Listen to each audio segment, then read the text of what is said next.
नमस्ते बच्चों, बीए द्वितीय वर्ष की क्लास में आपका हार्दिक स्वागत है।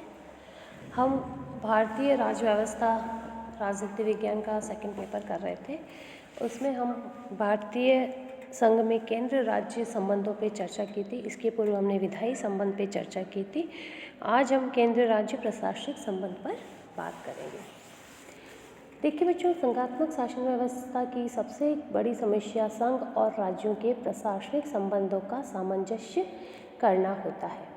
यदि संविधान में सभी कुछ स्पष्ट होता है, लेकिन फिर भी केंद्र और राज्य को अपना दायित्व निभाने में कहीं न कहीं कठिनाई का सामना करना पड़ता है। इसलिए भारतीय संविधान निर्माताओं ने इस संबंध में विस्तृत उपबंधों की आवश्यकता अनुभव की, ताकि प्रशासनिक क्षेत्रों में संघ तथा राज्यों के मध्य किसी प्रकार का विवाद उत्पन्न न हो। तो आज हम प्रशासनिक संबंधों को जो देख रहे हैं, तो भारतीय संविधान के 11वें भाग के दूसरे अध्याय में केंद्र तथा राज्यों के बीच प्रशासनिक संबंधों पर बात की गई है।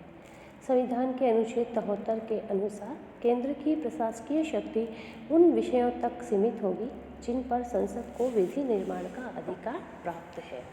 इसी प्रकार संविधान के अनुच्छेद 162 के अनुसार राज्य की प्रशासनिक शक्ति उन विषयों तक सीमित होगी जिन पर राज्य विधानसभाओं को कानून बनाने का अधिकार है। समवर्ती सूची के विषयों के संबंध में प्रशासनिक अधिकार साधारणतया राज्यों में निहित है, किंतु इन विषय पर राज्य की प्रशासनिक शक्तियों को संघ की ऐसी प्रशासनिक शक्तियों द्वारा सीमित रखा गया है जो या तो संविधान द्वारा या संसदीय विधि द्वारा प्रदत्त है। अब प्रशासनिक संबंधों की जो हम बात कर रहे हैं, देखिए बच्चों, तो भारत के संघ और राज्यों के बीच प्रशासनिक संबंध निर्धारित करने वाले उपबंधों को हम दो भागों में बांटते हैं। पहला है राज्य के ऊपर संघीय नियंत्रण के उपाय के रूप में, और दूसरा है केंद्र राज्य मतभेदों के निवारण की विधियों के रूप में। तो जब हम पहली बात करते हैं राज्यों के ऊपर संघीय नियंत्रण के उपाय, तो संकट काल में केंद्र सरकार का राज्य सरकार के ऊपर पूर्ण नियंत्रण रहता है। साधारण काल में यद्यपि राज्य सरकारों को साधारणतया अपने क्षेत्र में पूर्ण सत्ता प्राप्त रहती है, फिर भी केंद्र सरकार कुछ सीमा तक उन्हें नियंत्रित करती है। नियंत्रण में निम्नलिखित साधन अपनाए जाते हैं। सबसे पहला देखिए आप, राज्य सरकारों को संघीय कार्य देना। केंद्र द्वारा राज्य सरकारों को निर्देश आदर्श संघीय व्यवस्था के प्रतिकूल है, लेकिन हमने पूर्व में ब्रिटिश शासन व्यवस्था में भी इसी प्रकार की पद्धति को अपनाया था, तो नवीन संविधान में भी इसे अपनाया गया।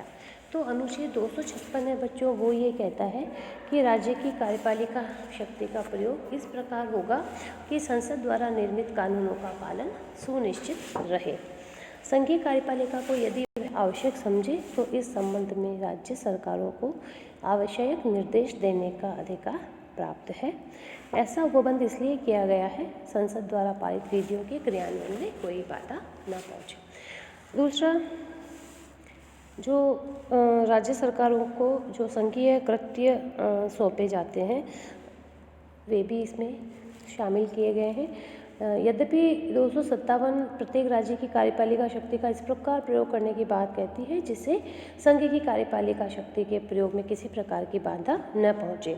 संघीय कार्यपालिका किसी राज्य क्षेत्र के अंतर्गत रेल पथ की रक्षा के लिए उस राज्य की सरकार को निर्देश दे सकती है।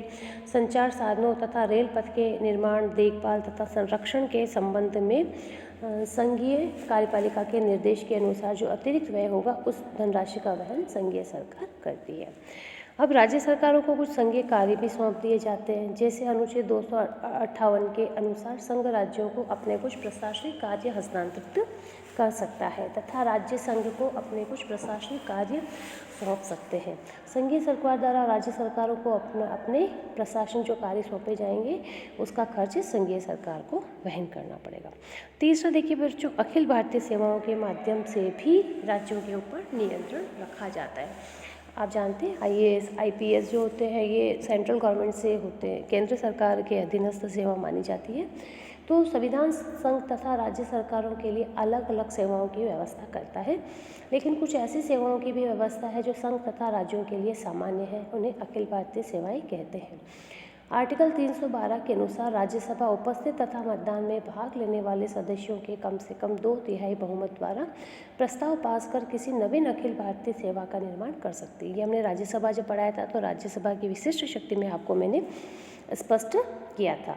यद्यपि इन सदस्यों के वेतन भत्ते राज्य सरकार से प्राप्त करते हैं, लेकिन उनकी वेतन श्रृंखला और अन्य जो उपलब्धियां वो केंद्र सरकार द्वारा निर्धारित की जाती है।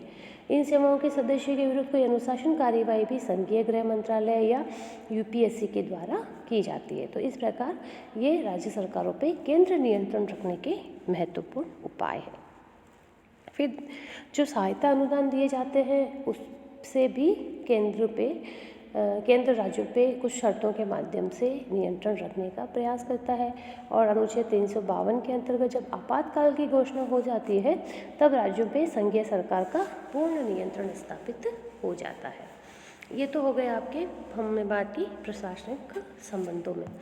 फिर केंद्र राज्य मतभेद भी होते हैं, तो उनके निवारण के लिए क्या प्रयास किए गए हैं। तो संघीय शासन प्रणाली में पारस्परिक सहयोग होना आवश्यक है। यद्यपि राज्यों को पृथक क्षेत्राधिकार प्राप्त है, तथापि संविधान में निम्नलिखित विषयों पर राज्य के पारस्परिक सहयोग पे बल दिया गया है। अगर आप देखिए कि जल संबंधी कोई विवाद हो जाता है तो उसके लिए आर्टिकल 262 के अनुसार संसद विधि द्वारा व्यवस्था करती है कि इसका निर्णय कैसे किया जाए। दूसरा, जब झगड़े होते हैं दो राज्यों के मध्य तो अंतर्राज्यीय परिषद और क्षेत्रीय परिषदों का निर्माण राष्ट्रपति के द्वारा किया जाता है, ताकि जो किसी प्रकार की समस्या हो तो उसका समाधान किया जा सके। अंतर्राज्यीय परिषद का प्रमुख कार्य राज्यों के मध्य विवादों का परीक्षण करना और उन पर परामर्श करना होता है। और क्षेत्रीय परिषदें जो है वो संपूर्ण भारत को 5 क्षेत्रों में विभाजित करके बनाई जाती है, और प्रत्येक क्षेत्र के लिए वे विषय जो उस क्षेत्र से संबंधित है और जो राज्य उसमें रुचि रखते हैं उससे संबंधित क्षेत्रीय परिषदों का निर्माण किया जाता है। इसके अतिरिक्त बच्चों, अंतर्राज्यीय व्यापार वाणिज्य के संबंध में भी अगर ऐसी कोई प्रॉब्लम होती है तो संसद इसका सॉल्यूशन करने का पूरा प्रयास करती है। अभिलेखों को मान्यता प्रदान की जाती है। अनुच्छेद 261 के अनुसार भारत के राज्य क्षेत्र में सर्वत्र संघ की तथा प्रत्येक राज्य की सार्वजनिक क्रियाओं, अभिलेखों तथा न्यायिक कार्यवाहियों को पूरी मान्यता दी जाएगी। तो ये सब साधन है जिससे बच्चों केंद्र राज्य मतभेदों का निवारण किया जाता है। अब देखिए बच्चों, ये प्रशासनिक संबंध हमने कर लिए, केंद्र राज्य मतभेदों के निवारण की विधियाँ कर ली। अब आप देखिए केंद्र राज्य विवादास्पद क्षेत्र क्या है जिसको लेकर अधिकांश विवाद होता है। यद्यपि जब हमने संघात्मक व्यवस्था लागू की थी, जब केंद्र और राज्य सहयोग बहुत महत्वपूर्ण था, लेकिन जैसे जैसे समय बीतता गया विवाद बहुत अधिक बढ़ने लगे। हालांकि ये एक दल प्रधान व्यवस्था समाप्त होने के कारण भी हो सकता है, लेकिन फिर भी मतभेद बहुत अधिक रहे। अब हम देखते हैं किन किन बातों को लोग के अधिकांश मतभेद होते हैं। तो सबसे पहला है राज्यपाल का पद। अब राज्यपाल देखिए बच्चों, यूँ तो संवैधानिक प्रधान है। चौथे आम चुनाव तक तो कुछ नहीं था, लेकिन चौथे आम चुनाव के बाद जब कुछ राज्यों में गैर कांग्रेसी सरकार आई तो उन्होंने ये आरोप लगाया कि उनके राज्यों में राज्यपालों की नियुक्ति करने में उनसे परामर्श नहीं लिया गया। कुछ राज्यपालों ने लोकतांत्रिक परंपरा का पालन नहीं किया और उन्होंने मात्र केंद्र के एजेंट की भूमिका ही निभाई। और जैसे राज्यपाल धर्मवीर भारती को हम पश्चिम बंगाल में देखें तो उनकी भूमिका को लेकर बहुत अधिक प्रॉब्लम खड़ी की गई थी। तो राज्यपाल का पद हमेशा केंद्र और राज्य के बीच मतभेद का कारण रहा है। दूसरा जो केंद्र और राज्य के बीच मतभेद के प्रमुख कारण में वो है नौकरशाही। नौकरशाही में अभी मैंने आपको बताया कि अखिल भारतीय सेवाओं के माध्यम से संघ सरकार राज्य सरकारों पर नियंत्रण रखती है। अब संविधान में संघ और राज्यों के लिए अलग अलग सेवा है, लेकिन ब्रिटिश शासन में हमने एकीकृत प्रणाली को अपनाया और अखिल भारतीय कर्मचारी दोनों जगह काम करते हैं। संविधान ये भी करता है कि भारतीय प्रशासनिक सेवा, भारतीय पुलिस सेवा संघ और राज्यों में समान रूप से कार्य करेगी। लेकिन जब चौथा आम चुनाव हुआ तो एक बहुत बड़ी प्रॉब्लम आई। कुछ प्रश्न सामने आए। पहला प्रश्न यह था कि क्या नौकरशाही गैर कांग्रेसी राज्य सरकारों की नीतियों का क्रियान्वयन भी उसी उत्साह से कर पाएगी जिससा वो पहले करती थी। और दूसरा, नई अखिल भारतीय सेवाओं के गठन से संबंधित था। तो वे कहते हैं कि अखिल भारतीय सेवाओं के कर्मचारी भी केंद्र सरकार के एजेंट होते हैं।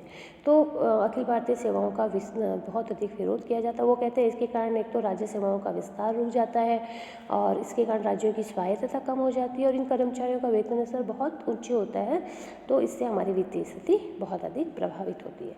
तो नौकरशाही अखिल भारतीय सेवाएं भी केंद्र और राज्य के बीच तनाव को बढ़ाने का काम करती है। फिर कानून और व्यवस्थाओं के मुद्दों पर जब राज्य को केंद्र निर्देश मिलते हैं तब भी राज्यों के द्वारा उनका विरोध किया जाता है और केंद्र को ये संवैधानिक अधिकार है कि वे कानून और व्यवस्था रखने के लिए सार्वजनिक संपत्ति की सुरक्षा के लिए, केंद्र प्रतिष्ठानों की रक्षा के लिए केंद्र रिजर्व पुलिस बल को तैनात करें, लेकिन राज्यों के द्वारा इसका विरोध किया जाता है। आर्थिक नियोजन के लिए भी कई बार राज्य और केंद्र में मतभेद बना रहता है, क्योंकि उनके अनुसार उन्हें ये लगता है कि हमें जितना अनुदान चाहिए वो हमें नहीं मिल रहा है और हमारा शोषण किया जा रहा है, और जिन राज्यों में उनकी सरकार है उनको अधिक वेटेज दे रहा है। तो इन मुद्दों को लेके केंद्र और राज्य में प्रशासनिक मुद्दों पे कई बार तनाव बना रहता है, लेकिन राष्ट्रीय एकता के लिए आवश्यक है कि केंद्र सरकार शक्तिशाली हो, साथ ही साथ राज्य भी अपनी शक्तियों का प्रयोग संविधान की भावना के आधार पर करें। आज के लिए बच्चों इतना ही। धन्यवाद।